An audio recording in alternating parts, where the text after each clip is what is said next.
Muito bem, vamos para a parte 2 da nossa aula de variável complexa do dia 10 do 9, né? 10 de setembro. Nós agora vamos falar sobre, vamos fazer mais 2 exercícios, 2 ou 3, bom, enfim, fazer mais alguns exercícios aplicando as fórmulas integrais de Cauchy e o teorema de Cauchy. Tá? Vamos ver, vamos lá. Tira aqui. Tá, questão 21. Questão 21, você tem uma curva simples, essa que está esboçada aí, suave por partes, que eu estou chamando de C, que parte do ponto menos 1 menos I e chega no ponto 1 mais I. Tá? Aí faltou o resto da questão, né? Vamos pegar aqui, vamos lá. Aqui, mostre que. Vamos selecionar aqui. A gente quer calcular a integral da função e elevado a z. Aqui. Vamos botar aqui do lado. Tá aqui. Aqui embaixo mesmo. Mostre que a integral da função e elevado a z sobre essa curva é igual a 2 vezes o seno hiperbólico de 1 mais i. Então, essa questão é boa porque a gente vai dar uma olhadinha no que é o seno hiperbólico, né? Então, veja, a primeira coisa que a gente estranha nessa questão é que não foi dito nada sobre a curva C, certo? E aí fica aquela dúvida, né? Como é que a gente vai calcular esse integral se a gente não conhece a curva, se a gente não conhece a parametrização da curva?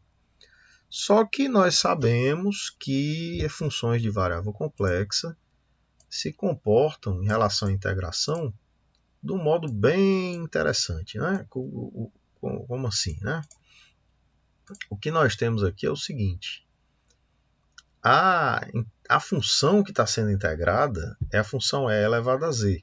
E a função e elevada a z é holomorfa. Na verdade, ela é inteira, ela é holomorfa no plano todo. Tá? Em particular, toda vez que eu calcular a integral da função e elevada a z numa curva fechada, o resultado vai dar zero pelo teorema de Cauchy. Tá? Uma outra maneira de olhar para o teorema de Cauchy é você imaginar que dois pontos fixados são ligados por duas curvas. E no caso, as duas curvas aqui não vão se intersectar. Pelo seguinte, ó, vamos lá, vamos considerar aqui uma outra curva que sai aqui do ponto 1 menos i e chega no ponto 1 mais i. E é a curva mais simples que você pode imaginar, ou seja, é um segmento de reta. Tá? Um segmento de reta que liga os dois. Eu vou orientar esse segmento de reta do ponto 1 menos i para o ponto 1 mais i. Na verdade, não era isso. É isso aqui. Aqui. Vou orientar desse jeito. Tá? Note que, pelo enunciado da questão, a curva C também é orientada dessa forma. Ela sai aqui do ponto menos 1 menos i e chega no ponto 1 mais i. Então, eu tenho duas curvas que saem do mesmo ponto e chegam também no mesmo ponto. Tá? Então, uma outra maneira de olhar para o teorema de Cauchy é dizer que essas duas integrais são iguais. Ou seja, a integral, se eu chamar esse segmento aqui de delta, tá? A integral ao longo de C da função e elevada a z dz é igual à integral ao longo de delta da função e elevada a z dz. Por que isso? Pelo seguinte, se eu, em vez de considerar a função delta, o segmento delta, eu considerasse o segmento menos delta, ou seja, a orientação no sentido contrário, o segmento menos delta junto com a curva C iriam fechar, iriam juntos fazer uma curva fechada. Tá? Então você teria uma curva fechada e uma função holomorfa. Na verdade é uma função inteira, né? Então, em particular holomorfa numa região, num aberto, conexo, contendo essa curva fechada e a região delimitada pela curva. E daí, pelo teorema de Cauchy, essa integral seria zero. Ou seja, a integral ao longo da curva C mais menos delta de E elevado a z dz é igual a zero pelo teorema de Cauchy. Tá? O teorema de Cauchy diz isso para a gente. Mas é claro que isso aqui implica que as duas integrais são iguais, porque a integral ao longo de delta é igual a menos a integral ao longo de menos delta. Então eu posso separar aqui, tá? E eu vou ficar com a diferença entre as duas dando zero, que é a mesma coisa de dizer que são iguais. Tá? Então eu posso substituir essa curva C, sobre a qual eu não sabia muita coisa, por uma outra que eu posso parametrizar tranquilamente, tá? Que é um segmento que liga o ponto menos 1 menos i ao ponto 1 mais i. Então vamos ver como é que a gente parametriza isso. Por uma questão de conveniência, para não estar escrevendo muito, eu vou chamar o 1 mais i de... Vou dar um nome para ele, eu vou chamar de alfa. Tá? Então eu vou chamar de alfa o número complexo 1 mais i, e consequentemente o menos 1 menos i vai ser menos alfa. Tá? E daí nós vamos ficar com a seguinte integral. Né? Então veja, a integral ao longo de C, que é o que eu quero calcular, tá? Vai ser igual à integral ao longo de delta, de e elevado a c dz, onde o delta ele é uma curva. Então eu posso entender isso aqui, eu devo entender isso aqui como uma função, certo? E aqui é uma função que vai pegar um parâmetro que está variando entre 0 e 1 e vai fazer o que com esse parâmetro? Se eu tenho um segmento que vai do ponto A até o ponto B, vamos relembrar isso aqui, do ponto A até o ponto B, eu posso entender esse segmento assim, como sendo um ponto, quer dizer, na verdade, olhar isso aqui como uma curva é olhar para o movimento de um ponto que sai do A e vai até o B. Ou, se você preferir, que sai do B e vai até o A, mas eu estou orientando a curva, no caso aqui, do ponto mais baixo para o mais alto, foi o que eu fiz aqui, né? Eu estou orientando a delta do menos 1 menos i para o 1 mais i. Tá? Muito bem, se você considerar esse vetor que sai do A e vai até o P, esse vetor é o P menos A. P menos A, tá? Quando eu multiplico isso aqui por um escalar t e somo com o A, quer dizer, eu estou aplicando o vetor t vezes P menos A ao ponto A. Então, a partir do ponto A, eu começo um deslocamento, e esse deslocamento vai ser um múltiplo escalar do P menos A. Desculpa, do B menos A. Né? B menos A. Esse B menos A é o vetor todo aqui. Né? E o P menos A vai ser um múltiplo escalar quer dizer, na verdade, o P menos A é isso aqui. Né? P menos A tem a mesma direção do B menos A e o mesmo sentido. Então, ele vai ser obtido a partir do B menos A multiplicando por um escalar positivo. Aí, no caso aqui, esse número aqui tem que estar entre 0 e 1. Quando t for 0, eu vou obter o ponto A. Quando t for 1, eu vou obter B menos A mais A, que é B. Tá? E para valores de t entre 0 e 1, eu vou obter pontos intermediários aqui. Todos os pontos intermediários do intervalo. Então, a parametrização que eu tenho que considerar, no nosso caso aqui, o A é menos alfa e o B é alfa, onde alfa e menos alfa são aqueles números complexos lá da outra página. Quer dizer, o mais i é o alfa e o menos alfa é menos 1 menos i. Então, o que a gente vai ter aqui é o seguinte, a gente vai ter a menos alfa, que é o A, mais t vezes B menos A. B menos A, no caso, vai ser alfa menos menos alfa, ou seja, 2 alfa. Certo? Então, o que a gente tem aqui é uma parametrização dada dessa maneira. A derivada dessa parametrização vai ser 2 alfa, certo? Porque eu vou derivar em relação a t aqui. O resultado é 2 alfa. E aí a gente pode substituir na integral. A integral de e elevado a z dz ao longo de delta vai ser a integral de 0 até 1 de e elevado a menos alfa mais 2 alfa t, certo? Vezes alfa', quer dizer, 2 alfa dt. Certo? Observe que isso, vamos calcular, né, esse negócio. Isso aqui é igual a integral de 0 até 1. Aqui eu tenho uma parte, eu posso separar isso, né? É e elevado a menos alfa vezes e elevado a 2 alfa t, 2 alfa dt. Aqui eu preciso ajeitar isso, né? 2 alfa dt e o que a gente tem que calcular é essa integral. Tá? Esse e elevado a menos alfa sai da integral, que não depende de t. O 2α também sairia, né? Mas se eu deixar o 2α aqui, eu tenho uma vantagem, porque eu posso considerar isso aqui, posso mudar a variável. Porque veja, quando eu olho para esse expoente, a derivada disso aqui, dessa expressão em relação a t, é exatamente 2α dt. Tá? E daí o que você vai obter aqui é o seguinte, essa integral vai ser exatamente e elevado a 2αt. Certo? Com o t variando de 0 até 1.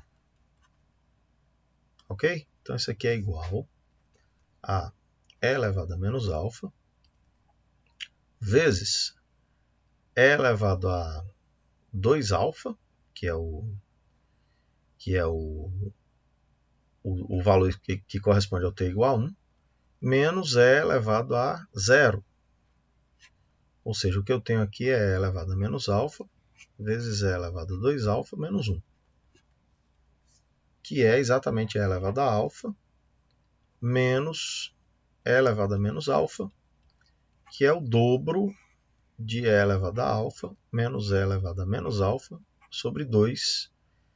Mas isso aí é exatamente o seno hiperbólico. Então, esse aqui é o seno hiperbólico de alfa. Mas o alfa é 1 mais i. Então, esse aqui é 2 vezes o seno hiperbólico de 1 mais i, como a questão pede. Tá? A questão pedia exatamente isso, para mostrar que a integral é igual ao dobro do seno hiperbólico de 1 mais i. Tá legal? Muito bem, então essa era a questão 21. Agora vamos ver outra, né? Vamos lá. Aqui a gente pode considerar aqui, por exemplo, uma questão... por exemplo, essa questão 22, logo depois da 21, né? Questão 22, vamos pegar ela aqui, tá lá. Questão 22, uma questão interessante também. Então vamos lá. Seja C uma curva simples, fechada, suave por partes, e A um número complexo, que é um ponto pertencente ao interior da região delimitada pela curva C. Então o que eu tenho aqui é uma curva C, simples, fechada, suave por partes, ela delimita uma região do plano, curva C. A gente pode supor, embora eu não tenha dito que ela está sendo orientada positivamente, aí tem um ponto aqui dentro, ponto A. Tá? Considere o polinômio, tá aí polinômiozinho de grau 2012. Tá?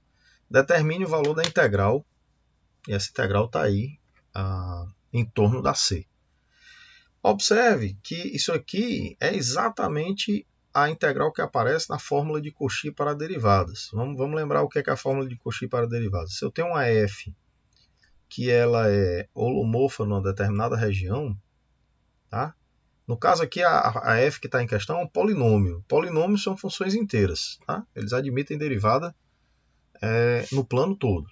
Então, em particular, eu não preciso dizer que essa função p é holomorfa. Né? Então, isso já está sendo dito aí implicitamente. Então, você tem aqui a fórmula de Cauchy para derivadas, é uma coisa assim, né? N fatorial sobre 2πi. E aqui a integral ao longo da curva. Que curva é essa, né? E aqui você tem z menos a elevado a n mais 1 dz. Bom, essa curva C é uma curva exatamente desse tipo. Uma curva simples, suave por partes, fechada, que dá uma volta completa em torno do ponto A, que eu estou considerando aqui no denominador. Tá? Então vamos aplicar a fórmula integral de Cauchy para o polinômio. Para esse caso aqui. Né? Então a integral, nesse caso, no nosso caso, você vai ter a integral ao longo de C, de P de Z, Z menos A, elevado a 2013. O 2013 é 2012 mais 1. Né? Então, o que você tem aqui é a fórmula integral de Cauchy com n igual a 2012. Ou seja, isso é igual a 2πi, tá? Sobre n fatorial. Vamos botar aqui do outro lado. Né? Isso é igual colocar aqui embaixo. A 2πi sobre n fatorial, no nosso caso n é 2012, sobre 2012 fatorial, tá? Multiplicado pela derivada de ordem 2012 do polinômio no ponto A. Certo? No ponto A. Então, o que a gente tem que calcular é essa derivada aí. Né? Essa derivada desse polinômio especificamente de ordem 2012. Note o seguinte. Quando eu derivo a primeira vez, esse 1 já desaparece. Tá? O 1 que está aqui. Né? Esse 1 que está aqui no polinômio. Derivo mais uma vez, o z desaparece. Continuo derivando. Em um determinado momento eu vou chegar na derivada de ordem 1006 e vou passar. Então esse z elevado a 1006 também vai embora. Então eu só preciso me preocupar com esse termo de grau 2012, porque eu vou derivar exatamente 2012 vezes. Quando eu derivo a primeira vez, o 2012 desce. Aí começa a multiplicar aqui. Depois fica 2011 aqui no expoente. Quando eu derivo a segunda vez, o 2011 desce e vou ficar com 2010 no expoente. Então, note que eu vou começar vão começar a aparecer fatores, a partir do 2012, fatores decrescentes. Né? E à medida que eu vou derivando, eu derivo uma vez, diminui uma unidade o expoente. Derivo duas vezes, diminui 2 unidades o expoente. Se eu derivar 2012 vezes, eu vou diminuir 2012 unidades o expoente e o z vai desaparecer. Em particular, esse valor aqui, essa derivada, não vai depender do A. Não vai depender do A porque eu não preciso substituir o z por A, porque o z não aparece nessa derivada. Tá? Então, vamos ver o que é que aparece. A derivada, vamos repetir aqui o que é o P de Z. O P de Z é 1006, né? 1006 vezes z elevado a 2012, mais partes que não interessam, mas eu vou botar aqui, enfim, porque mas essas partes aqui não interessam, mais z mais 1. Tá? Então, a derivada de ordem 2012, num z qualquer, né? Isso aqui vai ser 1006, que continua multiplicando toda a vida, multiplicado por 2012 fatorial. Tá? Vezes o quê? Vezes nada, porque quando você deriva 2012 vezes, você vai subtrair esse expoente de 2012, vai ficar z elevado a zero, então vai subir. Tá? Então, ao derivar 2012 vezes, você obtém uma constante. A constante é essa. E daí a integral, ao longo de C, de P de Z sobre Z menos A elevado a 2013, vai ser igual a, esse que está aqui, né? 2πi sobre 2012, fatorial, vezes esse número aqui, 1006, vezes 2012, fatorial. Tá? E aí você cancela o 2012, fatorial, com 2012 fatorial que está aqui no denominador, e você vai obter 2 vezes 1006, ou seja, 2012, πi. Tá? Essa é a resposta. 2012 πi. Certo? Então, o que a gente tem aí é uma expressão que o interessante aqui é que isso não depende do ponto. Se eu trocar esse ponto A por qualquer outro ponto no interior da região, eu vou obter o mesmo resultado. Também não depende da curva. Se eu trocar a curva por outra curva qualquer em torno do ponto A, que dê uma volta em torno do ponto A, também vai acontecer a mesma coisa, o resultado vai ser o mesmo. Certo? Então, essas duas questões formam esse segundo bloco, e aí a gente vai terminar aqui esse segundo bloco, vai voltar num terceiro. Tá? Obrigado aí.